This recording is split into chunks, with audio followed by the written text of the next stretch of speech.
मित्रांनो, 5 एप्रिल 2026ला आहे संकष्टी चतुर्थी. चैत्र महिन्यातली गणपतीची संकष्ट चतुर्थी. म्हणजे हे जे नवीन वर्ष सुरू झालं आहे गुढीपाडव्यापासून, यातली येणारी पहिली संकष्टी चतुर्थी. या संकष्टी चतुर्थीच्या दिवशी चंद्रोदय होणार आहे रात्री 9:42 म्हणजे तुम्ही चंद्रोदयानंतर उपवास सोडू शकता. संकष्टी चतुर्थीचं व्रत खूप प्रभावी असतं बरं का. मित्रांनो, प्रत्येक घरात एक तरी व्यक्ती असते, मग ती स्त्री असो किंवा पुरुष असो, जी संकष्टी चतुर्थी व्रत करते.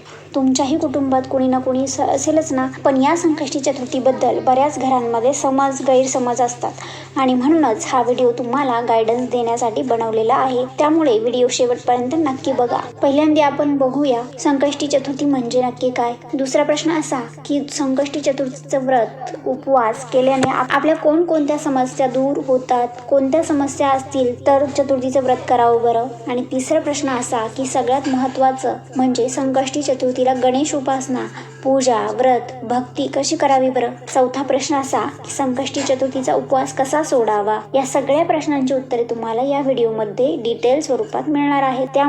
त्यामुळे व्हिडिओ शेवटपर्यंत बघा. आता तुमचा वेळ वाया न घालवता पहिल्या प्रश्नांचं उत्तर बघूया. संकष्टी चतुर्थी म्हणजे काय. तर संकष्टी चतुर्थी ही एक तिथी आहे. प्रत्येक महिन्यात 15 दिवसांचा शुक्ल पक्ष असतो आणि 15 दिवसांचा कृष्ण पक्ष असतो. अशी हिंदू कॅलेंडरनुसार महिन्यांची 2 भागात विभागणी आहे. दर महिन्याच्या कृष्ण पक्षात येणाऱ्या चतुर्थीला संकष्टी चतुर्थी म्हणतात. आता आपण बघूया संकष्टी चतुर्थीचं व्रत का महत्वाचं आहे बरं. तर याचं उत्तर हे आहे की संकष्टी चतुर्थीचं व्रत केल्याने आपल्या आयुष्यातील सर्व प्रकारच्या समस्या दूर होतात. गणपती बाप्पाची कृपा आपल्यावर होते. जर तुमच्या आयुष्यात काही शारीरिक, मानसिक, आर्थिक, शिक्षणाबद्दल, लग्नाबद्दल किंवा करिअरबद्दल तुमच्या काही इत्यादी कोणत्याही समस्या असतील तर संकष्टी चतुर्थीच्या दिवशी गणपती बाप्पाची उपासना केली, पूजा केली, भक्ती केली तर गणपती तुमचं प्रत्येक संकटात रक्षण करतो आणि तुमची इच्छा पूर्ती करतो. एका पौराणिक कथेनुसार माता यशोदाने सुद्धा श्रीकृष्णाच्या खोड्या कमी व्हाव्या यासाठी म्हणून हे संकष्टी चतुर्थीचं व्रत केलं होतं, अशी कथा सांगितली जाते. म्हणजेच काय, पौराणिक दृष्ट्या सुद्धा या व्रताला खूप महत्व आहे. संकष्टी चतुर्थीचं व्रत का करावं असा प्रश्न तुम्हाला पडत असेल. संकष्टी चतुर्थीचं व्रत हे संकट असेल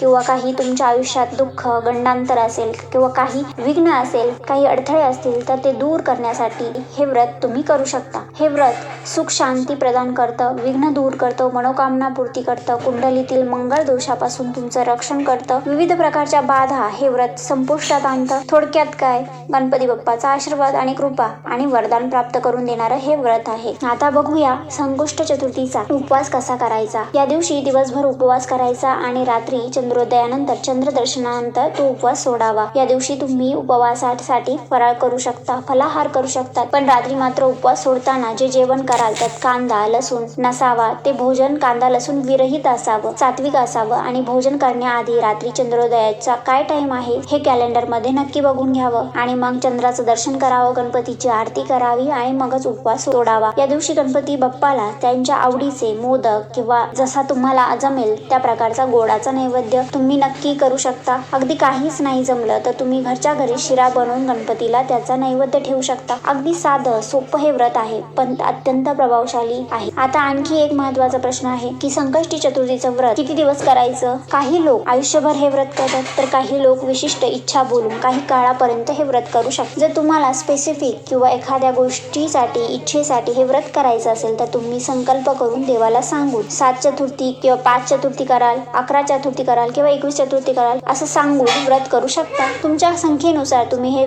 संकष्टी चतुर्थीचं व्रत करू शकता आणि त्या संख्येचं व्रत पूर्ण झाल्यानंतर त्या व्रताचा तुम्ही उद्यापनही करू शकता. संकष्टी चतुर्थीचं हे व्रत थांबवताना उद्यापन करणं गरजेचं असतं. उद्यापनाशिवाय व्रताची सांगता करू नये. खास जर तुम्ही विशिष्ट संख्येत व्रताचं कबूल करेल असेल तर उद्यापन करणं आवश्यक आहे. उद्यापनात काय करायचं, गणपतीची पूजा करायची, ब्राह्मणाला शिधा दान करायचा, त्याचबरोबर यथाशक्ती दक्षिणा देऊन गणपतीच्या मंदिरात जाऊन नारळ ठेवून व्रताची सांगता करावी. आता आपण बघूया संकष्टी चतुर्थीच्या दिवशी काय उपासना करावी.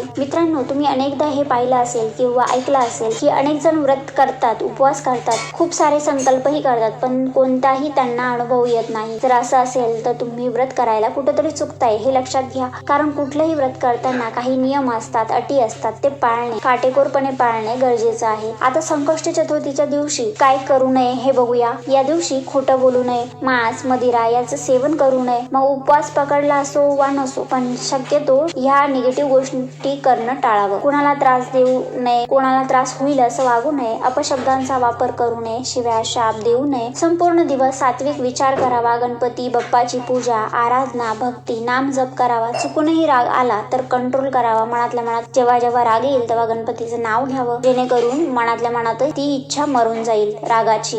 आता चतुर्थीच्या दिवशी गणपतीची काय पूजा करावी, कशी उपासना करावी हा प्रश्न तुम्हाला पडलेला असेल तर ऐका. या दिवशी गणपती अथर्वशीर्ष वाचावे, गणपती स्तोत्र वाचावे, 108 वेळा गणपती मंत्र म्हणावा, गणपतीची आरती करावी. तुम्हाला शक्य असेल तर गणपतीचं एखाद्या मंदिरात जाऊन दर्शन घ्यावं. देवाला या दिवशी हळदी, कुंकू, अक्षता वाहाव्या, दुर्वा, लाल फुलं वाहावी, तुपाचा किंवा तेलाचा शुद्ध दिवा लावावा, धूप दीप लावून नैवेद्य दाखवावा. नैवेद्यात खिरापत किंवा मोदक किंवा फळे, गोडाचा शिरा किंवा लाडू यापैकी कोणतीही वस्तू तुम्ही ठेवू शकता. हे तुमच्या स्वेच्छेने असायला हवं आणि मनोभावे गणपतीची पूजा करू शकता. सगळ्यात शेवटी गणपती बाप्पाची आरती करावी आणि तुमच्या मनातली इच्छा गणपती बाप्पाला सांगावी आणि गणपती बाप्पाच्या कृपाने सर्व इच्छापूर्ती नक्की होईल. मित्रांनो, कशी वाटली ही माहिती? आवडली असेल तर लाईक, सबस्क्राईब नक्की करा आणि कमेंट बॉक्समध्ये लिहा गणपती बाप्पा मोरया, मंगलमूर्ती मोरया.